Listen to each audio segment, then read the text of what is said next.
तो इन दिनों जो कुछ जोशीमठ में हो रहा है उसे अनियंत्रित विकास का परिणाम कहा जा रहा है और ऐसी ही तबाही लद्दाख में न हो, इसलिए वहां के जाने माने समाज सुधारक सोनम वांगचुक मोदी सरकार का ध्यान आकर्षित करने के लिए अपनी जान जोखिम में डालने जा रहे हैं। इसी को लेकर उन्होंने प्रधानमंत्री नरेंद्र मोदी से अपील की है। उन्होंने कहा कि लद्दाख को बचा ले, क्योंकि स्टडी में दावा किया गया है कि यहाँ लगभग 2/3 ग्लेशियर विलुप्त होने की कगार पर हैं। सोनम वांगचुक ने यूट्यूब पर एक वीडियो जारी किया है जिसमें वे लद्दाख की जनजातियों, उद्योगों और ग्लेशियर की बात कर रहे हैं और कह रहे हैं कि all is not well in Ladakh. Video के अंत में वांगचुक कह रहे हैं कि पीएम मोदी का ध्यान लद्दाख की तरफ लाने के लिए 26 जनवरी से 5 दिन के लिए अनशन करने वाला हूं। उनका अनशन -40 डिग्री टेम्परेचर वाले खारदुंगला में होगा। इसे सोनम ने क्लाइमेट फास्ट बताया है। यूं ही वीडियो में बात करते हुए वांगचुक ने कहा कि अगर चीन अपने मिसाइल और फाइटर प्लेन पर गर्व करता है और पाकिस्तान अपने टोपों पर, तो भारत लद्दाख के स्थानीय लोगों पर गर्व करता है, जो कि भारतीय सेना के हर समय साथ रही है। ये खूबसूरती जो है वो न तो पाकिस्तान बयां कर सकती है और न ही चीन।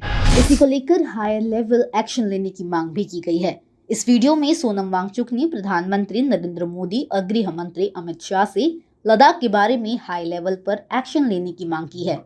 उन्होंने कहा कि पीएम मोदी से मेरी अपील है कि लद्दाख और अन्य हिमालयी क्षेत्रों को औद्योगिक शोषण से बचाएं, क्योंकि यह लद्दाख के लोगों के जीवन पर असर डालेगा। आपका ध्यान इस तरफ ला सकूं, इसलिए मैं गणतंत्र दिवस से 5 दिन के अनशन पर बैठ रहा हूं। अगर -40 डिग्री टेम्परेचर वाले खारदुंगला में अनशन के बाद मैं बच गया तो आपसे फिर मिलूंगा। करीब 14 मिनट की इस वीडियो में सोनम वांगचुक ने विस्तार से एक एक समस्या को समझाया है। अगर हम उद्योग की बात करें तो वांगचुक का कहना है, अगर लद्दाख में लापरवाही जारी रही, लद्दाख को उद्योगों से सुरक्षा नहीं दी गई, तो यहाँ के ग्लेशियर विलुप्त हो जाएंगे, क्योंकि उद्योगों के कारण यहाँ पानी की कमी हो जाएगी। लद्दाख के लोग 5 लीटर प्रतिदिन के हिसाब से पानी का गुजारा करते हैं। अगर यहाँ सैकड़ों उद्योग लगेंगे, माइनिंग होगी, तो धूल और धुएं से ग्लेशियर खत्म हो जाएंगे। कश्मीर यूनिवर्सिटी और दूसरे रिसर्च ऑर्गेनाइजेशन के हालिया रिसर्च से पता चलता है कि अगर लद्दाख पर ध्यान नहीं दिया जाता है तो लेह लद्दाख में 2/3 ग्लेशियर समाप्त हो जाएंगे, और उसे समझाने की शुरुआत भी वांगचुक की तरफ से की गई है। अपने इंस्टाग्राम पर उन्होंने एक वीडियो शेयर किया है। रविवार रात फायंग में 11,500 फीट की ऊंचाई पर बने अपने इंस्टीट्यूट हिमालयन अल्टरनेटिव्स लद्दाख की छत पर वांगचुक ने क्लाइमेट फास्ट का ट्रायल भी किया।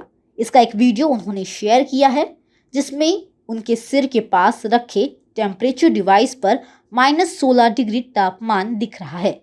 वीडियो में वांगचुक कह रहे हैं कि यहाँ ठंड बहुत है, लेकिन मैं जिंदा हूँ। Hello world, I'm up. Good morning. It's been -16.7, close to -17, and with wind chill factor maybe -20. I'm alive and happily up. Thank you for all your support. This test went very well. I was not too uncomfortable. Just a little cold at the feet and knees. But all fine and alive. Thank you. And a very good morning to everyone out there. साथ ही उन्होंने कहा कि भाजपा ने 2020 लद्दाख हिल council चुनाव के लिए जारी घोषणा पत्र में 6ठी अनुसूची लागू करने का वादा किया था। वो भी एक बार नहीं बल्कि 2 बार, कि हम आपको 6ठी अनुसूची देंगे, आप हमें चुनाव जीतने का अवसर दीजिए। वो लद्दाख ने दिया भी, बल्कि मैंने खुद भी अपना वोट बीजेपी को दिया। तो वहीं अब लद्दाख के नेताओं को कहा गया है कि 6ठी अनुसूची पर आप बात न करें। वांगचुक ने कहा कि संविधान की 6ठी अनुसूची में उल्लेख है कि अगर किसी इलाके की आबादी में 50% जनजाति हो तो उसे अनुसूची 6 में शामिल किया जाएगा, लेकिन लद्दाख में जनजाति 95% है, फिर भी उसे अब तक अनुसूची में शामिल नहीं किया गया है। उन्होंने कहा कि साल 2019 में केंद्रीय जनजातीय मंत्री अर्जुन मुंडा ने उन्हें पत्र लिखकर भरोसा दिलाया था कि लद्दाख की विरासत को सुरक्षित करने के लिए जरूरी कदम उठाए जाएंगे। लेकिन सवाल ये उठता है कि लद्दाख को छठी अनुसूची में शामिल करने की मांग क्यों उठ रही है। तो आपको बता दें कि साल 2019 में अनुच्छेद 370 खत्म होने के बाद लद्दाख को जम्मू कश्मीर से अलग कर केंद्र शासित प्रदेश का दर्जा दिया गया था। लेकिन 2019 से लद्दाख का प्रशासन नौकरशाहों के हाथों में रहा है। ऐसे में जम्मू कश्मीर की तर्ज पर लद्दाख में भी आदिवासी नियमों में बदलाव की आशंका बनी हुई है। लद्दाख के लोग यहाँ की विशेष संस्कृति और भूमि अधिकारों के संरक्षण सुनिश्चित करने के लिए इसे छठी अनुसूची में शामिल करने की मांग कर रहे हैं। वहीं सवाल ये भी उठता है कि क्या है संविधान की छठी अनुसूची। 1949 में संविधान सभा की ओर से पारित छठी अनुसूची स्वायत्त क्षेत्रीय परिषद और स्वायत्त जिला परिषदों के माध्यम से आदिवासियों के अधिकार के रक्षा का प्रावधान करती है।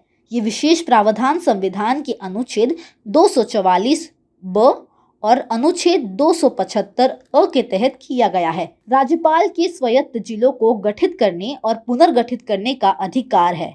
लद्दाख को छठी अनुसूची में शामिल करना मुश्किल है क्योंकि संविधान में स्पष्ट है कि छठी अनुसूची पूर्वी उत्तर के लिए है। इसे हम बेहतर तरीके से अगर समझें तो गवर्नर उनकी काउंसिल में वहां के अनुसूचित जनजातियों से आने वाले लोगों को शामिल कर सकेंगे, जिसके अंतर्गत वे अपने कानून बना सकते हैं, वे अपने फैसले ले सकते हैं। जैसे कि शादी को लेकर उनके अपने फैसले ले सकते हैं क्योंकि वे खुद अनुसूचित जनजाति से आते हैं। सोनम वांगचुक का पूरा वीडियो आप सोनम वांगचुक के YouTube चैनल पर भी देख सकते हैं कि उन्होंने इस विषय पर क्या कुछ कहा है। लिंक हमने डिस्क्रिप्शन में दे दी है। अब खबरें पाइए सबसे पहले हमारे मोबाइल न्यूज एप्लीकेशन पर। एंड्रॉइड या iOS प्लेटफॉर्म पर जाइए, HW न्यूज नेटवर्क को सर्च कीजिए, डाउनलोड कीजिए और अपनी सुविधानुसार भाषा का चयन कीजिए। खबरों की भीड़ में अपने काम की खबर पाते रहिए।